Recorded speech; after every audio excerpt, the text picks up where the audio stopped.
An award-winning journalist is reporting it was the U.S. that blew up Russia's Nord Stream pipeline. Hear how the White House and Russia are reacting to the explosive report. Plus, the Chinese balloon operation could be more extensive than first revealed. Those once policing speech on Twitter are held to account by Congress. And it's curious timing for James O'Keefe to be placed on paid leave by the Project Veritas Board of Directors. I'm Kristi Leigh, and here's today's Daily Brief. Starting today with escalating tensions with Russia. A Pulitzer Prize winning journalist says his sources confirm the Biden administration is to blame for sabotaging the Nord Stream pipeline.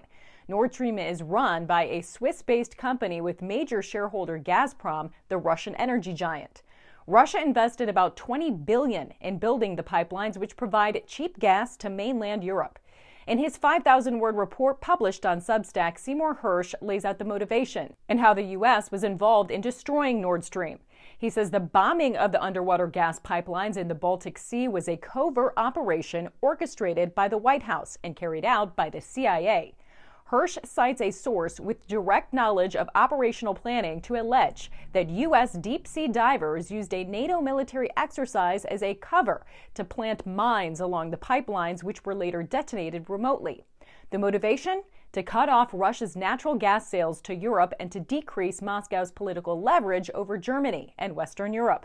He says the covert mission became a highly classified intelligence operation with U.S. military support after Biden warned that there would be no Nord Stream 2 if Russia invaded Ukraine.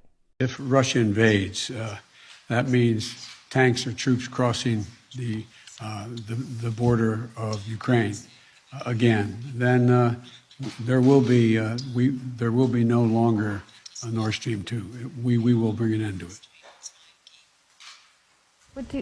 How will you do that exactly, since the project and control of the project is within Germany's control? We will, I promise you, we'll be able to do it. The White House is denying the allegations that it had anything to do with the destruction of the Nord Stream pipeline. A National Security Council spokeswoman referred to Hersh's report as complete fiction, while a CIA spokesperson called it completely and utterly false. A deputy spokesperson for the UN says they have no way of verifying Hersh's report. The Kremlin press secretary says the article alleging a U.S. role in the explosions highlights the need for an international probe, according to RT. He says Russia is concerned by attempts to silently wind down the investigation into last year's explosions on the Nord Stream gas pipelines. Separate probes being carried out by Germany, Sweden, and Denmark have yet to produce any concrete results. Meanwhile, concerns over Biden's cognitive health are ramping up after this bizarre episode. You know,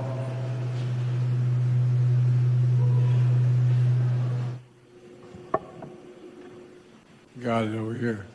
Former White House physician Ronnie Jackson, who served as a personal physician to both Barack Obama and Donald Trump, has called for Joe Biden to be subjected to an immediate cognitive examination.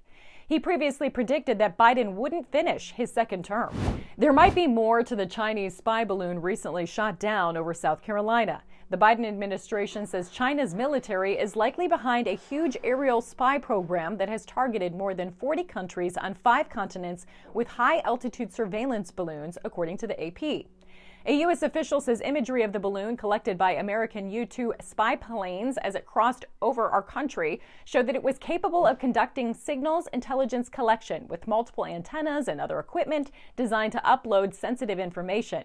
He also said the U.S. has confidence that the manufacturer of the balloon shot down has a direct relationship with China's military and is an approved vendor of the People's Liberation Army.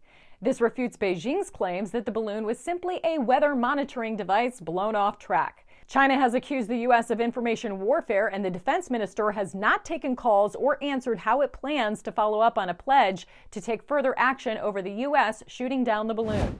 The Twitter files have become the Twitter hearings. 3 former top executives of Twitter were put under the spotlight during a House Oversight Committee hearing on Wednesday regarding the social media company's censorship of stories about Hunter Biden's laptop in October of 2020.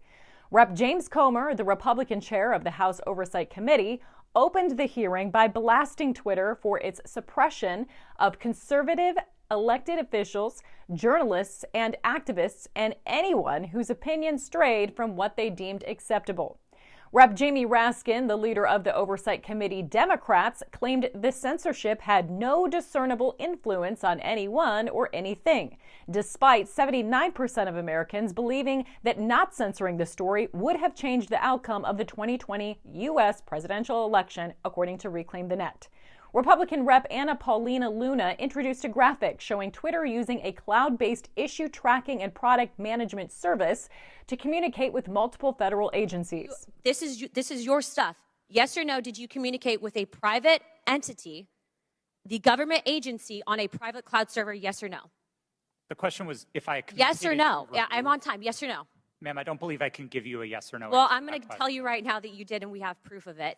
This, ladies and gentlemen, is joint action between the federal government and a private company to censor and violate the First Amendment. This is also known, and I'm so glad that there's many attorneys on this panel, joint state actors. It's highly illegal. You are all engaged in this action, and I want you to know that you will be all held accountable.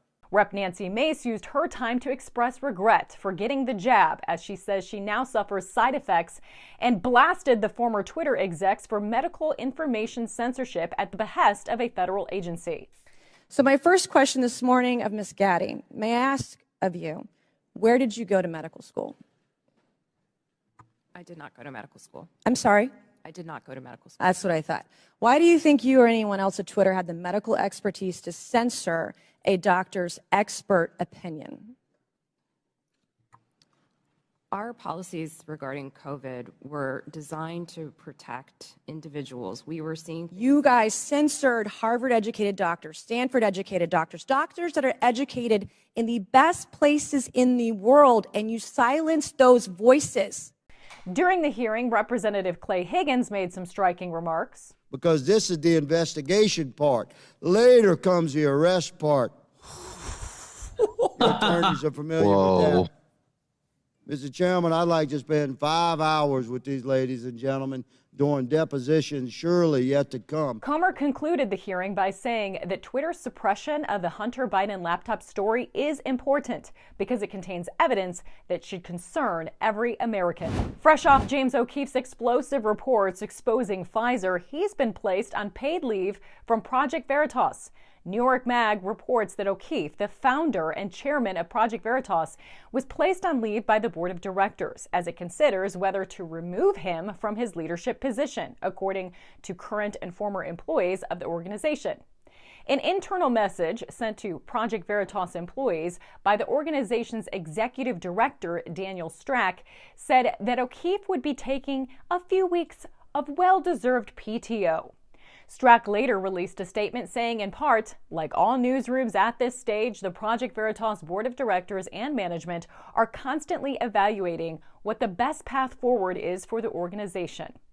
Gateway Pundit reports a meeting of the Project Veritas board is scheduled for Friday, when O'Keefe's potential removal is set to be discussed, according to one source familiar with the matter. As of this report, O'Keefe has not responded to requests for comment. So here's today's takeaways. A Pulitzer Prize winning journalist reports the Biden administration sabotaged Russia's Nord Stream pipeline. The White House is denying the claim while Russia is demanding further investigation.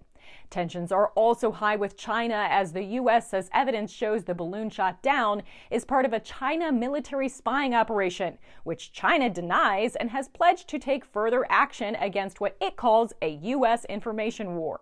The Twitter hearing got heated with one congressman saying arrests will follow and a potential Project Veritas coup as the board of directors places founder James O'Keefe on paid leave. To learn the latest developments, go to AmericanFaith.com and subscribe to our daily newsletter with your top headlines fast and free. I'm Kristi Leigh.